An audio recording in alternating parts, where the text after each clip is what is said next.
Esta es la historia de un hombre que, a pesar de haber vivido una vida plena, había perdido el apetito por la vida. Gerard Depardieu, incombustible a sus 74 años, protagoniza El sabor de las cosas simples.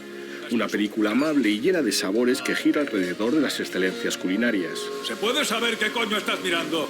¡Espabila! Depardieu, legendario gastrónomo y dueño hasta 2019 de su propio restaurante de alta cocina, interpreta aquí al que es considerado mejor chef de Francia. Estás sudando.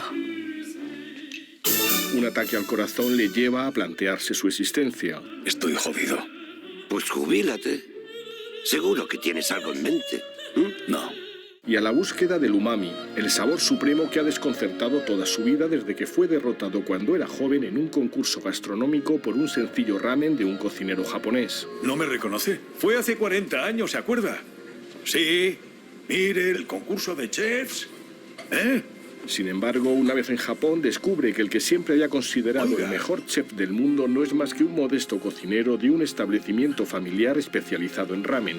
No me diga que he venido hasta aquí para nada. A ver, ¿cuánto le debo? La desilusión inicial dará paso a la revelación de una nueva percepción de la vida y del oficio de cocinero. Tú te empeñaste en entender cuál era aquel quinto sabor. Y jamás lo conseguí. Umami. El sabor de las cosas simples gira alrededor del umami, título original de la película y palabra japonesa que significa esencia de la delicia. He venido a descubrir el secreto del umami. ¿Lo nota? Será un gran honor para mí acompañarle durante su búsqueda. El sabor de las cosas simples es la segunda película del director francés Sloan Shaw y su segunda colaboración con Gerard Depardieu tras el multipremiado cortometraje Rana de invierno. Es la historia de dos mundos completamente diferentes que colisionan en todos los aspectos hasta convertirse en uno solo.